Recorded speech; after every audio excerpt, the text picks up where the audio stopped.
to the Rooted Connections podcast. Okay. If you've been rolling with us, welcome. If you're new here, welcome.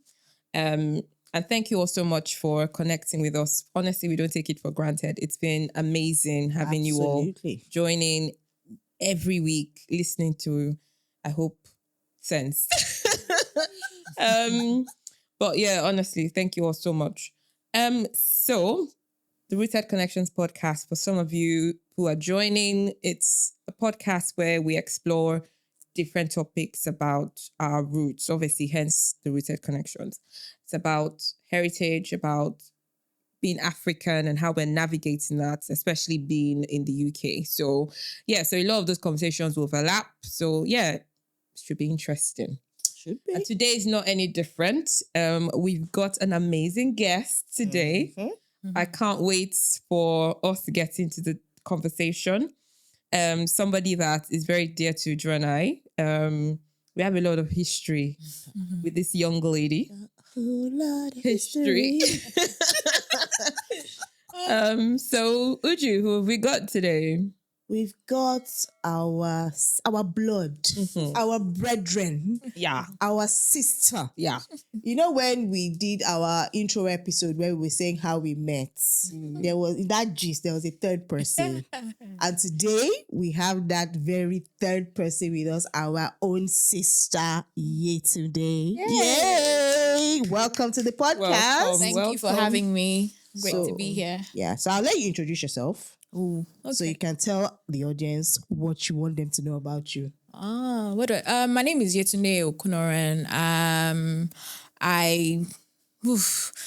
Me saying this would then give like an expo into what we're talking about. But as Uju and Pam has said, I'm the third wing to their Tom and Jerry. Yes. Yes. Yin and yang. Yes, And we've been kicking it for quite a number of years. Yeah. For a bit. Yeah. 2001. Yeah. That's crazy. Yes. I'm not old. I refuse. Well, People don't really need to know, of course. Yeah, You can do the young maths. we could have been born in 2001. Well, true. True. Another angle. See? People that were born there having children. Exactly. It's true. It's true. Yeah. So I agree. doesn't mean. means mean- nothing. yeah. It's just that we said we're in college. Well, I wasn't here then. So Oh yeah, okay. It's true. It's true. Born in 2001. that's the story. We're sticking to it. Absolutely. So wonderful. So I think maybe let's go back to that gist actually, because Pam was asking me today, where did you and I meet? I was like, I can't remember. It was obviously Global, in but global, I can't but remember where. I don't know how, where. I think we were in the same class. Yeah. Yeah, and again, this is where they'll now catch us because I cannot remember For the life of me, I what made us click or how we started talking. I was telling you that one of the memories I have of us was in the library. Yes. The very first proper conversation I had with you two, because you two were actually very close. Yeah, because we were. Yeah. And we all just sat. I think I met you guys already in the library on that said day. Okay. And you guys were just talking. And somehow I just joined in. And we had, and I don't remember if you remember this person, Olamide. Oh, yes. He then joined in. Oh, yes. So that day we ended up spending hours talking in the library, and that's how I feel. But I don't know obviously how you do. I know library. Where it's That's supposed to be quiet. The rules did were not we apply. reading in that library? We do what? Did you read? It's I just, don't know how I we think, passed that. I think it's just, Uju is a brainy kid. Yeah. I have to say that. Yes. Yeah, And I think over time, because it's not even like as if I think we just had a few subjects together, all three of us. Yeah. Because everybody went different paths. trajectories. But I think it was more about like minds. Yeah, absolutely. Yeah, like the way we reason. And then obviously we were very mischievous. So the cruise. She was the chief mischief maker. Speak for yourself. The cruise. Yes, I used to follow her back. Yeah. She's I don't know what you're talking about. But I think it was also from like the things we I think stuff will happen in Shared class and interest. we'd be able to Yeah. like laugh about it or catch cruise yeah. about it. And Yeah. that's how it I came will to be be. kicking We it. had mad fun. Oh. Absolutely. You know, those are core memories for me. That sometimes you're just going through life and you just remember something and you just laugh or you smile. But yeah, definitely. Yes, so and we went through the boy drama together girl. and all of that. Sigh. See, that's the topic for another day. Let's That not would even have to be another episode. But that's all in the past. We don't have that drama Yes. again. Thank We're God good. for Jesus. Thank you, Yes, Lord. and then we all moved to the UK. Yeah. To give the context and usual uni stuff, hopping around. Yeah. We all went to different unis. That's true. Actually, true. But we found a way. There was always a way. There was always a way. Yeah. It's funny how we all circled back because I think for the first year we weren't as close as we Because used you're to trying be. to settle Because obviously in. you're getting, exactly used to. Yeah. But we all found a way to circle back. You remember all that crazy house parties that we used to have? I think about maybe a week ago, I got a picture from very random because she wasn't even in any of she wasn't in circles. global, but she was my cousin. Okay. And she went to Portsmouth as well. Oh, yeah, But yeah, I think for some reason we is it? dragged her. Her name is Debbie C. Debbie. Not Debbie. Debbie is Oh, okay. her name. Right. Yeah. I think for some reason I dragged her to one of the Luton Parties. parties, Yeah. Right. and so she sent a picture. It was in Pam's kitchen, It's always in my kitchen. always in Pam's kitchen. Drinking And I just looked at it. It had the most random people. They had Andy in the picture. I'll look for it and send it. Wow. And I was like, my goodness. back Yeah. in the day. Wow. The days. Those were crazy days. Crazy days. But I think, at least to be fair, we enjoyed our youth. Absolutely. We made the mistakes that we made. Absolutely. Yeah, we are where we are. That's it. Yeah. And navigating life together still. Yeah. So yeah, Yeah. that's fun. Not many people can look back and talk about friendships of 20 years. So we're very fortunate. I consider it very fortunate that I still have you guys. Absolutely. Oh, so sigh. Thank you. Look at this. What's this? Rubbish. Oh my God. So today we're going to be talking about something that we started in season 1, which was the Japa experience.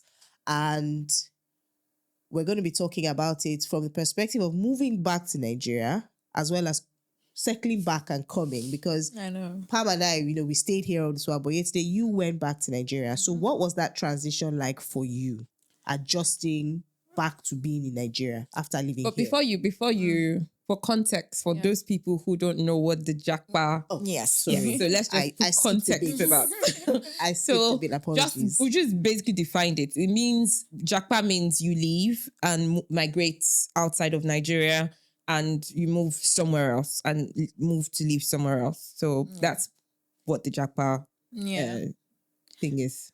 Well, I think in retrospect, when I moved back to Nigeria, it was a go back home kind of thing. And at that time, I don't think I ever had a plan to not go home. Okay, gotcha. So that's always It was always like, Yeah. you're done, go home, So it was just like settling in and trying to find my feet and everything. And it was fine, I guess, because I had a good home system, home, my siblings and all of that were still relatively at home. So it wasn't bad in hindsight. And then, work, NYSC, dating, getting married, having kids. And ironically, my now husband was here. Oh. Yes. So we were long distance for a while. Oh. And he was very anti-Nigeria. He wanted to remain here. And I, at the time, was like, I like Nigeria. I want to be in Nigeria. So he, at that time, had just finished his master's and had even gotten post-study. So he was en route to settling here. Settling here, okay. And I would say maybe 50% of his reason to come back to Nigeria at the time was probably me. Okay. And he did, and then he started work, and we just navigated life and all of that. And then along the line, he always had it in his mind that he didn't want to fully settle in Nigeria. Right. So it was like every time he'd say, it's because of you are still here. And I'm like, oh, what are you on about? Kind of thing. So yeah, we're doing not too badly, working, kids came along and all of that. And I think in hindsight, when I speak about this, I was not in terms of percentage, I was probably in the 2% of doing well in that. Okay. I had a great job. Luckily, we were not paying rent from a very early on stage. I would not take any credit for it. My husband is he's a planner, Right. you know, so he had set goals about how he wanted our lives to be. So very onset, he said, I'm not paying rent. He was very particular about that. And we worked towards that. So very early on, we were living in our own house, which is not a normal occurrence. So we're not paying rent. So in the big picture, we were doing relatively well. But it was a bubble. A bubble in the sense that, you know, when you feel like everything is okay, but you just feel it very strongly in your spirit that something is going to shift. Yeah. Okay. You know, so You're that's not fully settled. yes. So it for various many things. One, I think one major thing for me was my son. I had my son, but when he was 3 months, he was ill, and we were going to the hospital back and forth, and it was more like, oh, he just has a cough kind of thing. That's what they kept telling us. And I was like, no, there's something else. wrong. He's not eating properly. He's not this. And they would just, and I don't know, you know, with kids, most times it's in the middle of the night that they manifest. You know, so it took, we done like 2 or 3 night trips, and they would just give us cough mixture and say, it's a cough, nothing you can go home. And then on New Year's Eve, we'd have, we used to have this ritual where we'd go to my cousin. It was her birthday is on the 31st. So we'd be there. And then from there, we'd go to church. And whilst we were there, he had barely eating. He was just uncomfortable. And then he started gasping. So we had to rush him to the hospital. And we see a doctor that we had seen doing one of our nightly episodes during the week. And he was like, this child is not breathing. Why didn't you bring him since? So this is me thinking, are you having a laugh? Are you high? Like if you open, let's even say that you see a lot of patients, so you don't even remember. If you open the notes, I'm sure you will see that we've been here a number of times, right? And so they did that, and he was nebulized. It was a gory experience for me. And I'm not saying that healthcare anywhere else of Nigeria is better, because at the end of the day, we Nigerians are one of the best physicians and surgeons and all whatnot. But in terms of infrastructure, in terms of the service that you get, it's a completely different story. So that instance was like a wake-up call for me, like, you know, healthcare. And it wasn't cheap. The amount, so I had mentioned we'd gone several times. Imagine the hundreds of thousands that had been spent in those several times. And then finally, when he was then admitted and nebulized and all whatnot, and then diagnosed as asthmatic or whatever, the cost of that, you know, so unfortunately, as much as I love Nigeria, I began to realize that something had to give. Right. Because we don't even have power sorted, you know. And for me, I always say that power is the barest minimum in terms of once you get power right, every other thing. Because even your mindset, your mind shift. Because for me, you spend your time when I'm going to work, I'm calculating, okay, so we did XYZ of this on diesel, or I'm calling home to say, oh, is there power? When did they bring it? Because you want to calculate how long you have it for. So the quality of life. Yeah. That's very stressful. Yeah. Yeah. It's interesting because I just recently came back from Nigeria with my kids, and the pictures look nice. yeah, it was a ball. very, I'm not going to lie, Yeah. I had a fantastic experience. They did as well. And for me, I already know what to expect. So it's not like I was quite surprised. This is, we lived, We grew up there. yeah, but for them, even though they had been before when they were much younger, which I've talked about previously, but I think for, now they're much older, much wiser. So I was very keen to see how they were going to take be. it. Yeah. And they loved it.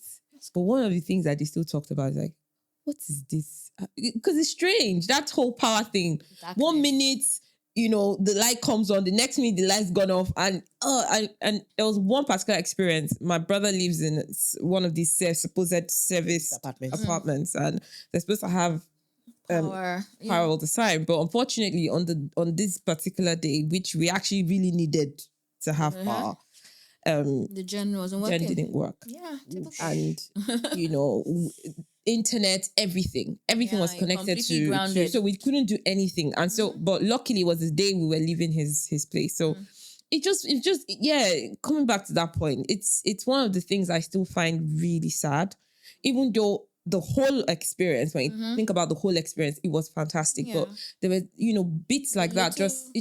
It's a letdown because Yeah. I mean, this is 2025. Come on now. Why are we still dealing with issues like this? Absolutely. So yeah. This power thing, a lot of life now, as you said, no Wi-Fi, no this, is so reliant on having power. Like when we were kids, there was stuff to Not do really, when we didn't really feel it. But for these children now, it's like everything comes to a complete halt. Pretty much, because their iPads were connected to the, so they couldn't do anything. So even for that 1 hour, like, mommy, I was like, what do you want me to do? Well, Start running. ride your bicycle. Yeah, start running to generate it. So so you've explained what was the driver for you to move One of them. back. Yeah, one of them. Why the UK? It's what I know.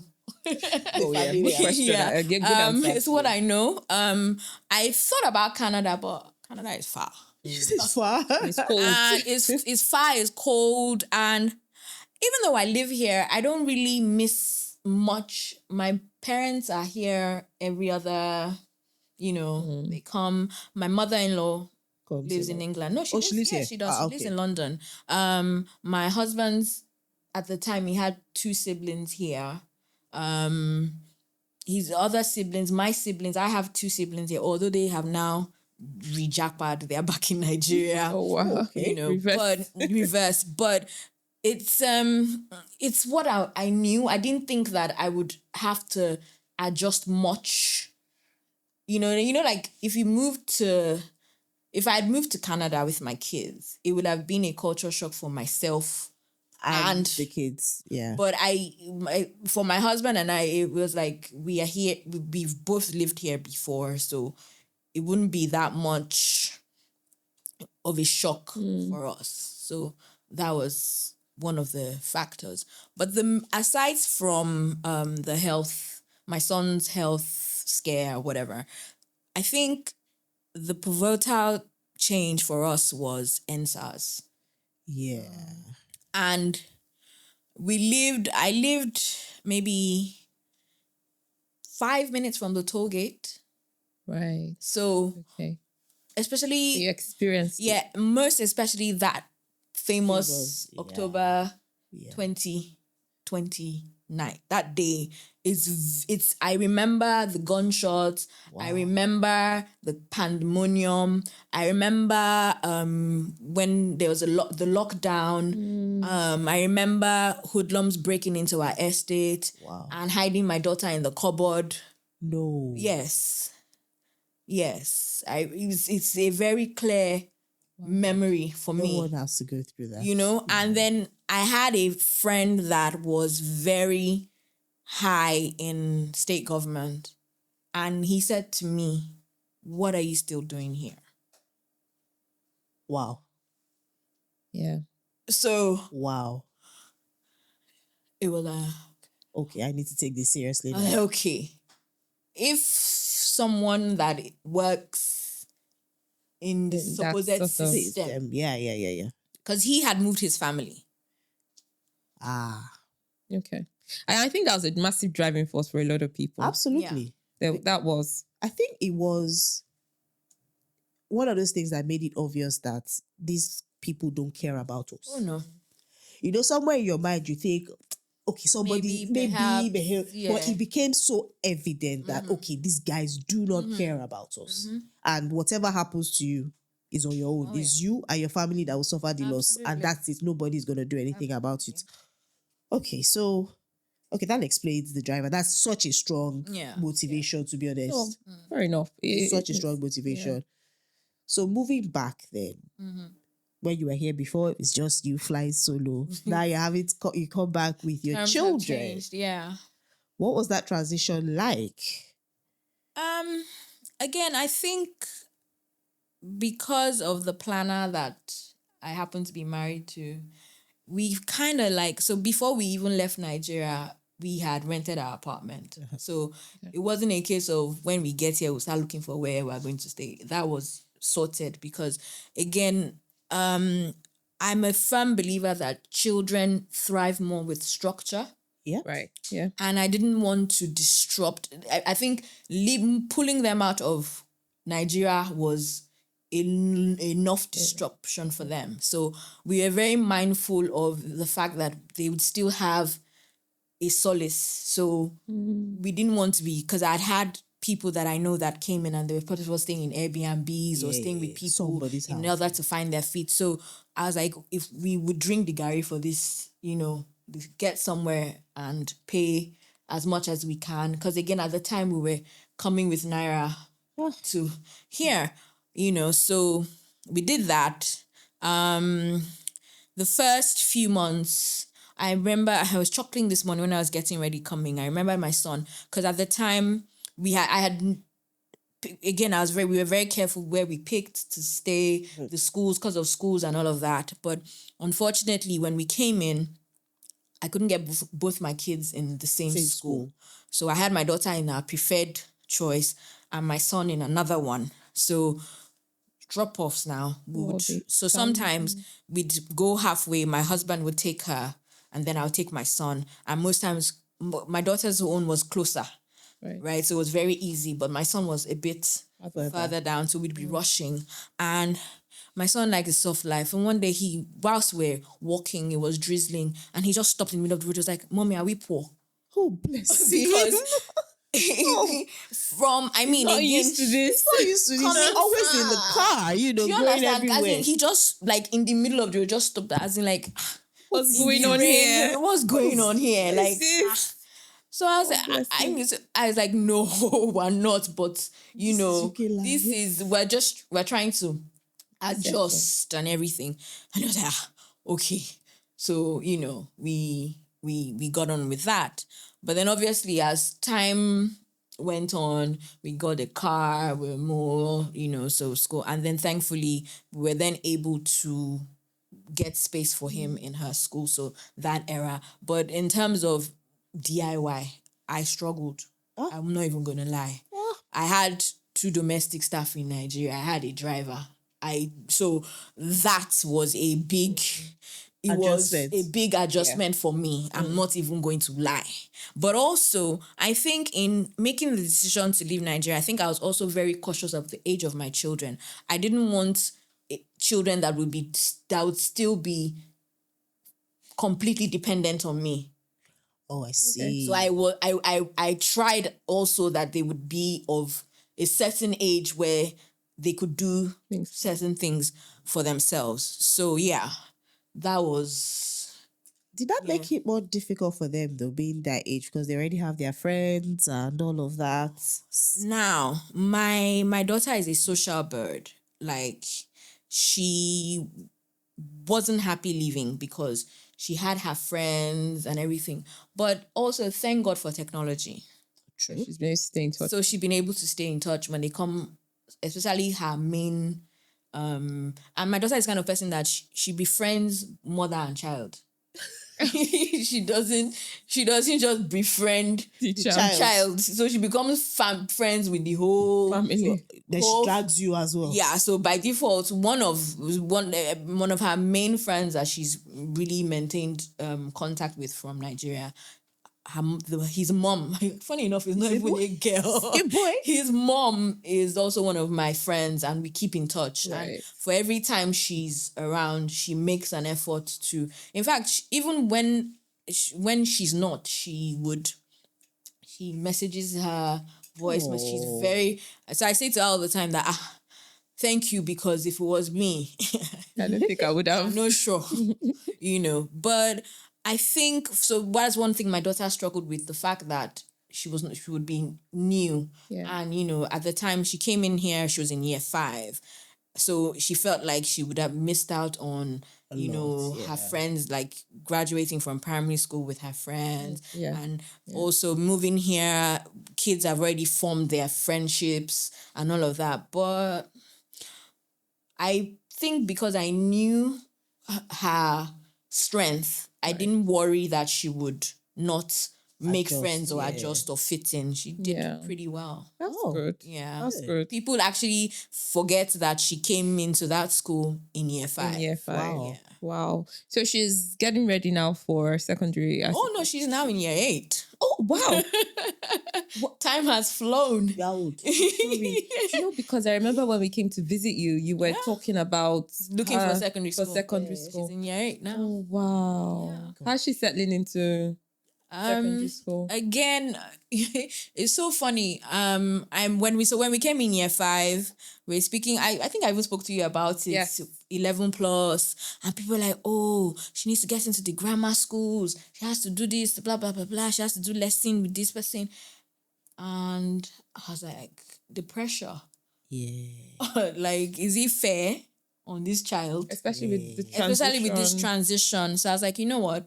Let's target the best state School that you can get to. Yeah. and manage our expectations. The only grammar school where we live is an all-girls school, and I had profiled and I wasn't. Yes, it's a grammar school, but in terms of the morals and the value system, I wasn't Comfortable with it. Yeah. with it. So when we applied for the schools, I put in all the schools, and my husband will always say to me, you always do Inshallah and vibes, because I'll ask you what's your plan and you say God will do it. I said, because he has not failed me before. That's the best plan. I said, because he hasn't failed me before. But guess what? The school that I had sworn with everything that I own that my child will never go to that school, that was the school they gave her. Oh, wow. And I was sad. And I spoke to her. I was like, look, you know what? Because you will not go to school, you will go, but that's not your school. I told her, I said, that is not your school. We'll find the other one. I said, you will go because You have to. by law, you have to go, but God will sort us out. And my husband came back from work one day and he was like, that he was speaking to someone about our situation, and they said, oh, there's this STEM school in our area where we live now, that it's really, really good, and that the head teacher is half Indian, half Nigerian. I sat up. I said, in this our hood, tell me where. Tell me more. So I went back and I Reapplied. and I applied. And one random day, I just get this call and they're like, oh, they have space for her. So she'd done 3 weeks in the school that I said was not her school. And like, oh, they have space. School uniforms, all those. So they said, oh, they have space. And they're like, and I said, oh, how long do we have to make a decision? They said, that the waiting list is crazy. I said, we accept. I hadn't even discussed There's some things it. you don't even. You don't really need to talk about. At that point, the girls, and again, as I mentioned, she had already formed in those 3 weeks. She had a friendship group, friend, everything. Wow. Somebody that she walked to school with, all those things. So I messaged my husband. I was like, Omo, why in this school? He was like, are you serious? I was like, he said, you this girl. So when she came back, and then I sent an email to that other school. Straight. Thank you very much. We are going. We are out. So when she came, and I told her, I was like, you're going to this school. And she burst into full-on tears. Oh, please. I said, Apike, just imagine that those 3 weeks, No, It didn't happen. A new slate, everything. Now, this school I'm talking about, you guys, I kid you not, when we went for the interview, the lady asked me, why do you want your daughter to come to my school? You know, most times the schools are the ones selling themselves to you. And I said my reasons and everything. And she said, well, we're not a typical British school. And it's more, I have a lot. She said she has a lot of issues with parents because they don't agree with her style. In my mind, I was like, this woman does not know that it's that style that brought me. So I said, please tell me about this style. She said, well, that she's looked at my name, that I'm Nigerian. I said she grew up in Ibadan. I said, auntie. I said, oh, well. I said, well, first things first. Again, and this is not stereotyping or anything, but the people that do best at this 11 plus, where are they from? It's not Nigeria, let's put it that way. Yeah. And this individual is half of each. Yeah. So her standards are really high. Really high, yeah. And then the school in itself is a STEM, it used to be a science and a maths institution before it became a secondary school. Wow. Right. So it's very STEM focused. So I told my daughter, I said, welcome on board. Real life. Real life, yeah. So is it hard? Is it tough? Yes. But as I say to them, that's real life. That's true. Life is not a walk in the park. And you can't put them in this cotton wool forever. They have to learn. Absolutely. Yeah. Okay. Please, I've met your children, and I was saying to Dada, my husband, the other day that there's something about children that come from Nigeria. They have this confidence. I don't know what it is. It's so funny. It's so funny because when I compare them to their mates that were born and raised here, they're withdrawn, something. there's something. But the ones that come from Nigeria, I don't get it. It's funny. When we were moving, someone said to my husband and I that how are we going to deal with our kids having a culture shock moving here? And my husband chuckled. Like he had a full-on laugh and he was like, culture shock, my children. He said, what is it that wants to shock them? Because I think our style of parenting, we have very difficult conversations with our kids. We speak I was going to actually say that. Yeah. Sorry to butt in. Yeah.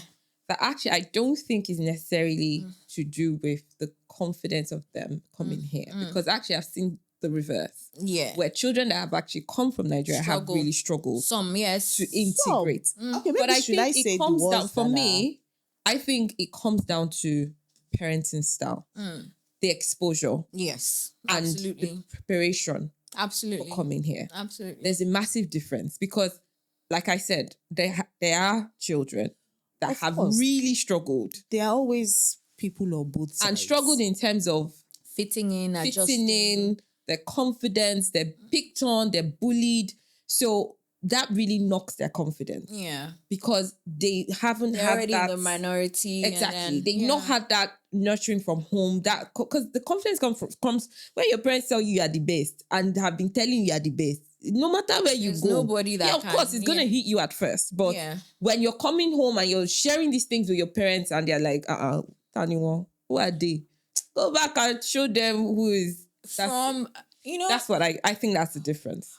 From Nigeria, we've had the difficult conversations about homosexuality, sex, or whatnot from a very young age. And it was more because some people argued with us at that point that this is not too much, too early on.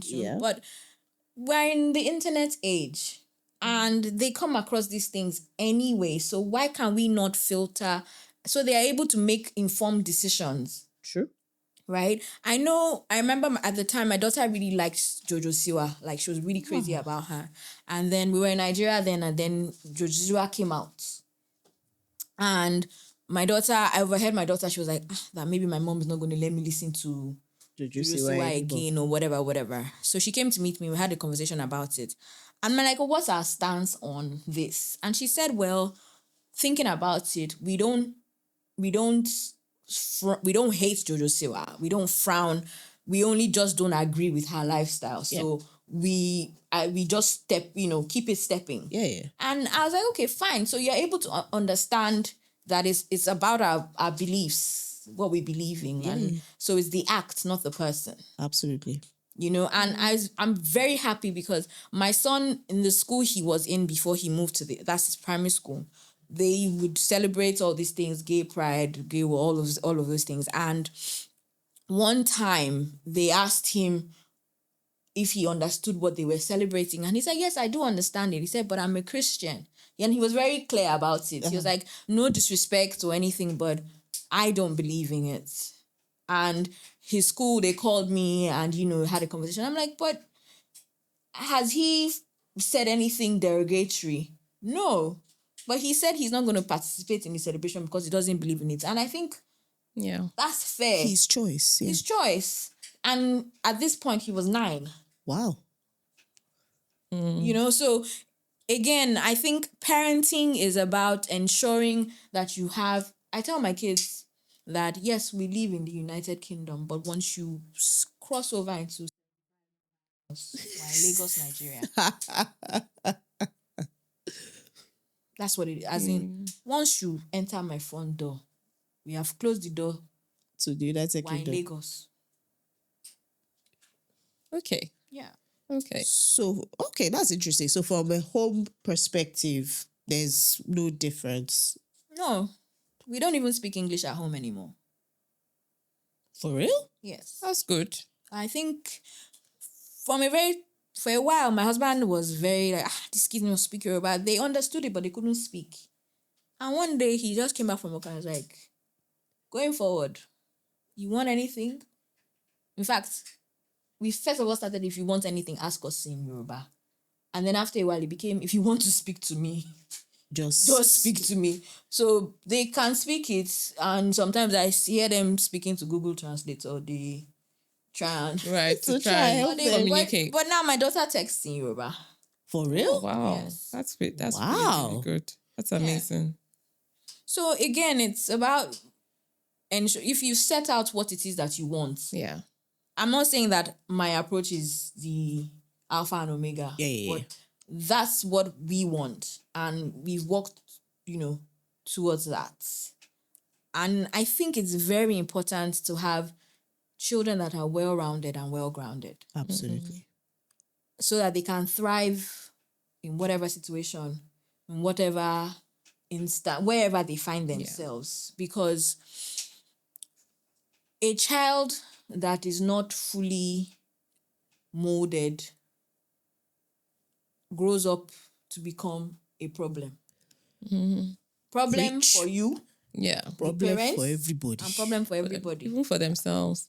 Because they don't necessarily, they don't have that, should I say, how you have something to go back to. When you find yourself in particular situations and there's always that, should I say, that foundation. Yeah. That is always the thing you go back to.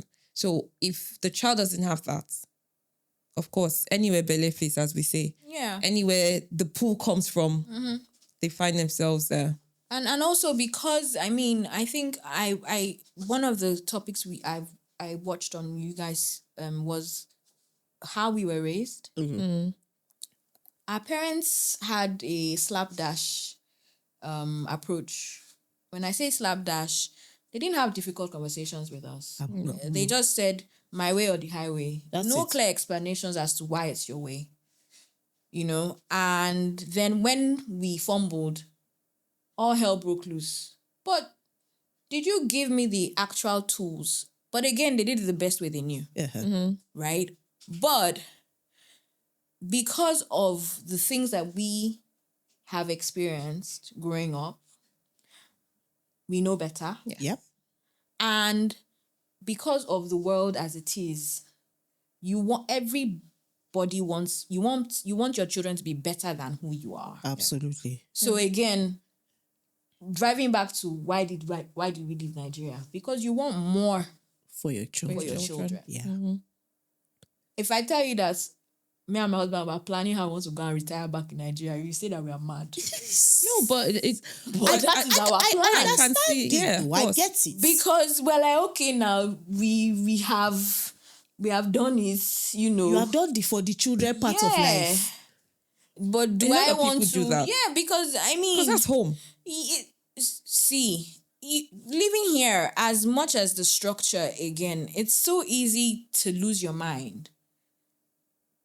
Preach. It is so. Do you understand? You have to be really strong-willed. Mm-hmm. You know. Yeah. So again, that's why I could never have gone to Canada, because my brother-in-law was in my house yesterday till about 12 midnight. Yeah. We were teasing because at the time when I'd said, okay, I think my husband had given up on actually moving because he, as I said, I was the stumbling block in every shape, way, and format. But when I heard the prompting, Yeah. I just told him, well, We are going. we're going. And he would, yeah, he says, this woman has come again. And everything just started, I'll just tell him, I need this. And I said, you are serious? That's what he used to say. Like, up until when we went for our visa appointment. And then you're like, you are serious. It's not joking. You do mean it, But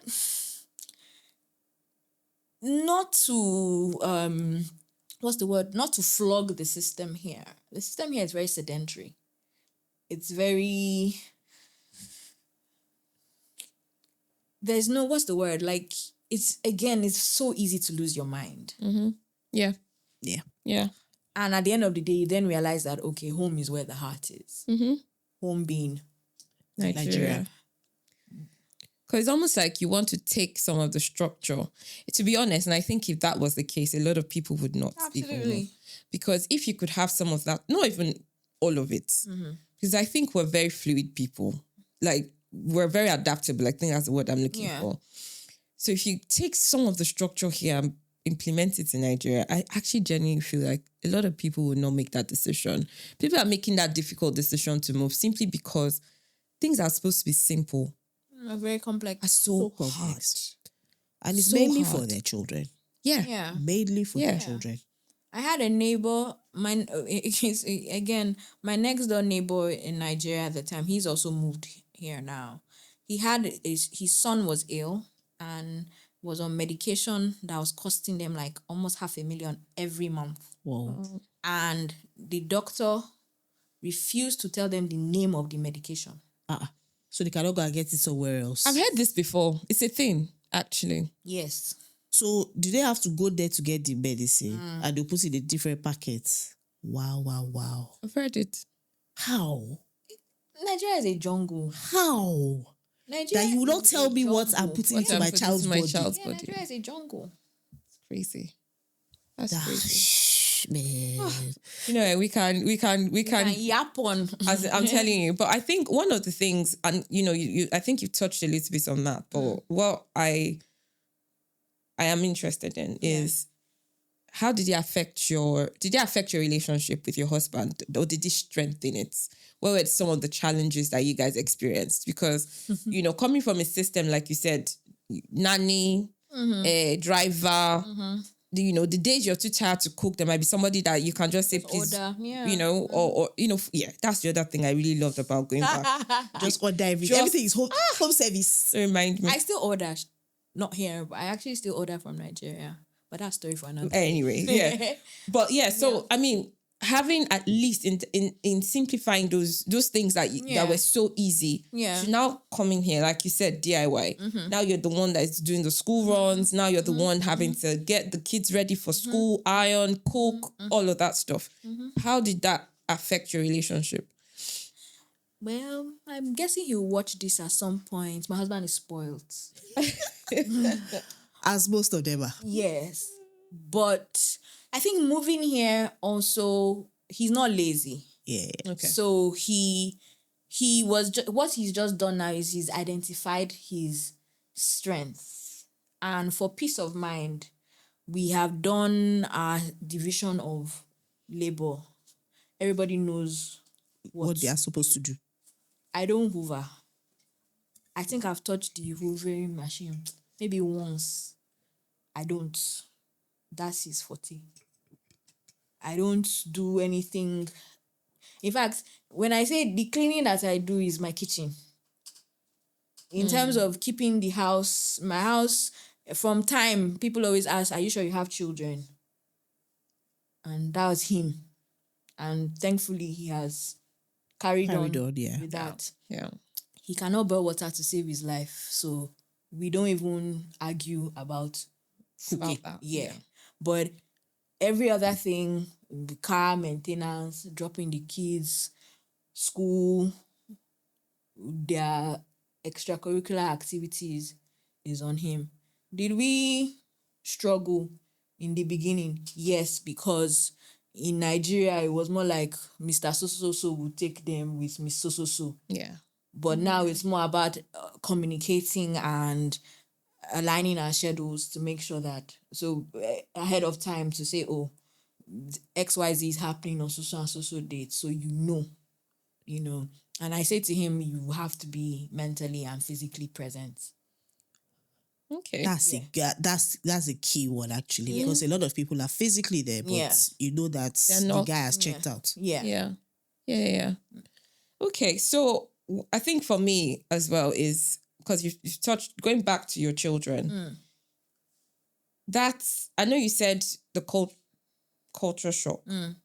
I genuinely think that to some degree they might have. Again, I don't know. You know your children better than I do, but I think there might have been some elements of it.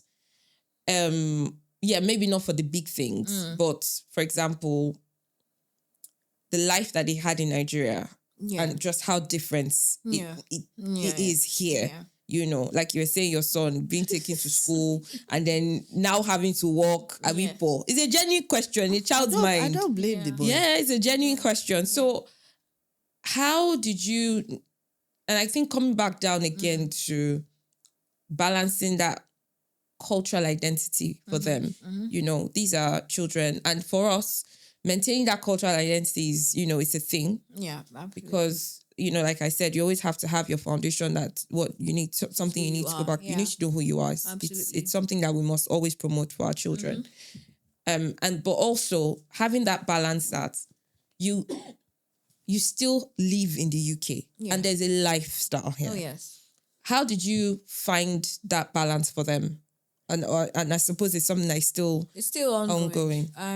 My daughter is now a teenager. She wants to do her nails. She wants to wear makeup. She wants to be on social media. She wants Snapchat. She wants TikTok and all whatnot. And her argument is, oh, Emilia has it. Everybody else is on it. I said, well, you're not Emilia or Kiki or whoever. You're a Pinke. And unfortunately, you would not be painting your nails or doing makeup until you're 16. And she goes, oh, I'm like, look, even if we were in Nigeria, because even in Nigeria, I know people that did certain things that I didn't subscribe to. Yeah. And I always said to them, again, as I've said, I've always had difficult conversations with them. I tell them to bring out their hands, look at their fingers. Are they equal? And they say no. I say, so if Tony is doing it, all well and good for Tony and Auntie Pam. Yeah. But here, it's not happening. She would moan and whinge and, you are such a wicked woman. Oh my God, my life is over. I'm not going to be popular. But I tell her, and I think also I've started getting other adults to speak to her aside from me. Yeah. And I think that helps to have those conversations like, I love you, I want the best for you. And even though I'm saying no now and it seems like such a horrible thing, it's for your own good in the longer picture. And ironically, 2 days ago, she was saying to me, she wanted to ask me for something. And I was like, oh, and she was like, Mom, I promise you, I'm so over social media. Like, as in, She has just accepted. She's like, I know that it's not happening. Wow. Yes. And I didn't even, some people that feel bad when their kids are not happy about you not doing certain things. I don't know if I'm hardened, but it doesn't do anything to me. Because you have your reasons, isn't it? Yeah. And that reason It is doesn't- stronger than... It does nothing to me. Yeah, because I suppose you realize that eventually they'll come to understand why. Yes, you have a lifetime of doing all of these things. Enjoy your childhood. And I think also, I mean, it's so funny. I remember one time in Global, I did colored braids. Mhm. You remember? Yeah. As in the whole day, I went to the salon, did colored braids. I got home. They said, "Are you okay? My friend, will you remove this thing from your head?" I loosened it Same day. the same day. Sure. Mm. But It was not as if I did like full blonde or Just whatever. highlights. I just a little, just to feel a bit, just feel cool. But of course, when I moved here, one summer they came and my hair was red. There's nothing they can do about it. I was 19. Yeah. So, and then I tell my kids about those things. To say, look, been there, done that, eating the biscuits. There's a time and chance, right? So it's so important. It's one of the things I'm most passionate about. Your kids need to understand that at a certain stage, you are not their friend. Absolutely. Oh, yeah. We've had this conversation. We have. Yeah. And you know what? I'm actually really encouraged. No, I say that because my children are younger than both your children. And I have some very, to most people, is overly traditional. But I'm like, what are you doing on social media, Titi, for goodness sake? It's not but to hear that there are children that are, I'm still even talking about social media. I have a friend that's like, what are you even doing with a phone altogether? My son doesn't have a phone. So I'm like, okay, so there are still people that are doing it and these children are still thriving. Yes. Even my daughter's phone that she has is controlled. I've got an app called Google Family Link. Yeah. She can't download anything. Yeah. Okay. So I'm in the middle of that. Yeah, because your daughter is older. Because I have a 14-year-old. Yeah. And I have now 10, nearly 11-year-old. And I suppose now also doesn't help is being a social worker. Because I get to see, So yeah, I'm exposed to a lot. Yeah. And not that it necessarily drove my why, because yes, I think there has to be balance in everything. And of course, I respect your decision. And I think the most important point is knowing your child and their resilience. Yes. I think that's really important because I don't believe in blanket parenting. I believe very strongly child is in different. each child is an individual. Yeah. Because what will work for one child, because if I had a child that I felt social media was going to be, again, I say social media. Depends on which this- platform. Yeah. I've told the new one, because I said, I think sometimes you give an inch and they want to take him Absolutely. out. The new one is, They can I test go on? Well, she didn't even finish. She didn't even finish it. So now we have that understanding that you don't even bother. They're saying, like, the reason she was allowed to go on Snapchat is because 90% of her friends communicate on Snapchat. So that's how they communicate. They don't even use WhatsApp. They all talk on Snapchat. Yeah. So she'll be But out every of the night, as a rule, even with being 14, the night you forget to bring your phone upstairs, you're not having your phone for the rest of My the daughter week. doesn't have phone, doesn't sleep in her. They don't have, they're not allowed to have both of them. Right? I can't even lock it. Yeah, so that's as the I'm other here thing. like this, the I'll same lock thing it. with you as well. Yeah. They're not allowed, they can't download any apps without my permission. So I agree that, I'm not saying that it's wrong. Obviously, it's the why. Yeah. And getting them to understand the why. yeah. But Yeah. also listening to them. Of course. And understanding from their perspective as well. Of course. Why? Because why, if you're able to sell your why to me, Then you yeah. can meet It's halfway. funny. Yeah. Do you understand? Yeah. But there are certain things, It's not happening. knowing that places like Instagram, you cannot control what comes. I think they even said recently, it's Instagram for children. I said, which nonsense is that? Yeah. So which one is Instagram for children? Instagram, TikTok. So But Instagram, even Facebook. TikTok, can you control it? No, you not can't. necessarily. Not necessarily you can't. Yeah. But There's pornography on X. Full no. on pornography. Oh yeah. I mean, nah. Yeah. Let's allow. I say, enjoy your childhood. Yeah. Yeah. Allow it. Enjoy it. Yeah. Enjoy it. Absolutely. I completely agree and understand your views, and it's important. But I think more than anything else is also selling it to the child, because in this increased, I was listening to a podcast recently, we were talking about the mental health of children, how much is on the rise, where a lot of children are struggling with their mental health, and mental resilience is so low. Yeah. Just simply because of these issues around what they're being exposed to. And sometimes it might even be the indirect exposure. So even if your child is not on those things, these things are conversations they're having in school that they're talking about. Do you understand? How they're making that child feel. For example, they've all seen something and they're talking about it. And then she doesn't and know she about cannot it. relate Yeah. to what they're talking about. It's those little things. Meanwhile, we being out, what's social media? Being out, Girl. I think millennials are called the hybrid, because we had the best of both worlds. So we can thrive in whatever situation. That we're being But put into. after that, they said the rise in mental health from the Gen Z is a real problem, because they just they really struggle with that mental resilience. Yeah. Part of the issue is, I think, yesterday was just saying something, you tell your children no. Yeah, and don't explain why. And that's part of the resilience we had, in the sense that we didn't have an expectation that life is just gonna be a bed of roses and everything we want, we're just gonna get it. Yeah. We believe in fairies and unicorns and all of that stuff.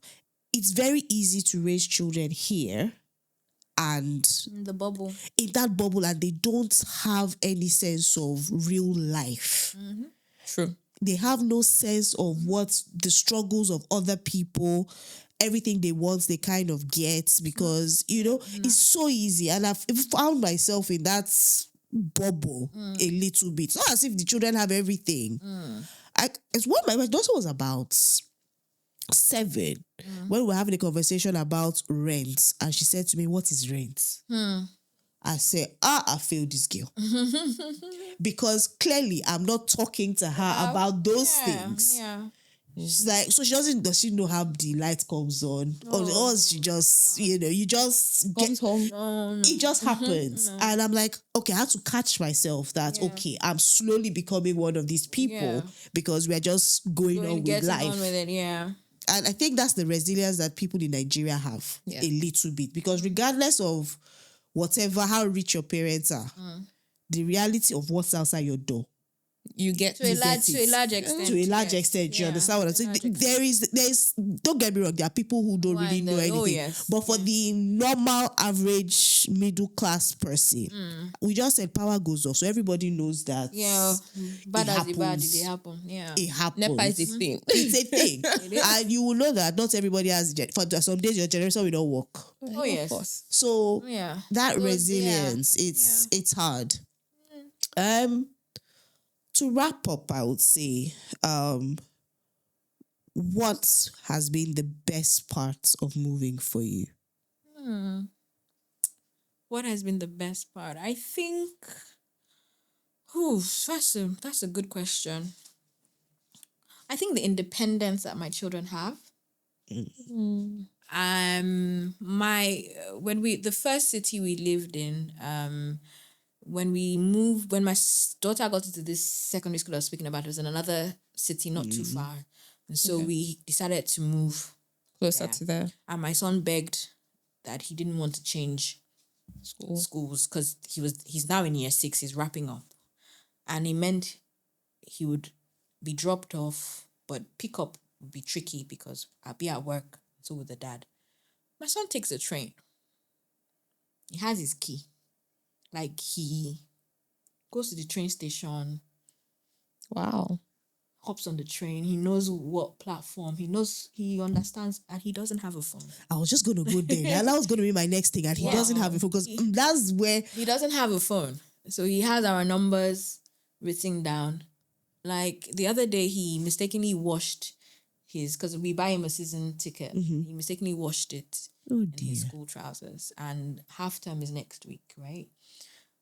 But he was like, I think I can swing it. And they know him at the train station. And they're like, oh, you always have a season's ticket. So they let him go. Wow. And on the times when the train is delayed or whatever, he will ring me from... Very resourceful. So the independence that my kids have. That's amazing. Yeah. He ring you from where? The train attendants, he will use their phone Oh, wow. and call me and say, Mom, train's delayed, so I'll be a bit late or whatever. Yeah. Wow. That's that amazing. independence. Yeah, they take charge. I'm not worried. Like they come back from school, they both have their keys, they get in, they sort out their food, whatever. It's like, I need to come and take lessons. That's I'll amazing. come and do 1 week in your house. Honestly, That I'm so independence. impressed with that. That's amazing. Wow. Because it's only, I think I would say in the last 2 years that I started letting my children stay home alone. Only a couple of years ago, I would say. Yeah. But now it's in fact, it has to happen because there's no other way around it. But and I know somebody else who actually talked about this independence. Yeah. And I'm not afraid. I'm not scared. Yeah. You know, they come back from school. They have different activities. My daughter is in netball, so she has netball training. So from school, she goes to her netball. Again, in Nigeria, it was very... We pick you up from school, we'll take you there, you come back, they'll do this for you, do that. So she knows how to plan she plans her journey, she plans her time. That's my daughter. My son, the same thing. Like, he knows the train times, he knows. So that independence, because imagine in Nigeria, my child getting ready and wearing school uniform and telling me bye-bye. No. How? How? You know, so yeah, that independence. I'm confident that they would thrive wherever. That's amazing. Awesome. Good job. Good job. So my takeaways from today, I'm going to Yetunde's house for parenting lessons on this independence. You know, I know we've had this conversation in a previous episode where we said, and where we landed on is the fact that some of the things that our children can do is actually our fault. Absolutely. Because we don't give them the opportunity to do it. It's not a capability thing. It's not an ability thing. It's just we have held them back because of fear or whatever. So we need to give them those opportunities. Absolutely. Yeah, absolutely. That's true. Oh, this has been an amazing conversation. Thank you so much for coming. Thank you for having me. And hopefully there will always be opportunities to come back. So, absolutely. Because I'm sure we'll carry on this very after. Intertwined topics. Absolutely. Yes. Absolutely. There's like 3 aspects of it that we need to break down. But anyway. So thank you guys. Thank you. We hope that you've learned a thing or two from this conversation. And please don't forget to share, like, subscribe. Very important. Please. So we're not here. No. We're begging. No pride in this. Please No. subscribe. Yeah. Because it just helps us to see how you guys are interacting with us. And very importantly as well, please, we really like to hear your feedback. That's, things that are driving a lot of the conversations that we're having. So let us know. What would you do differently, or what would you do, or what have you learned from this discussion? For people who have moved, what did you do? Are there any similarities in your style of parenting, or have you done things differently for your children? Please share. We'll be very keen to hear from you. Absolutely. Until next time. See you later. Bye.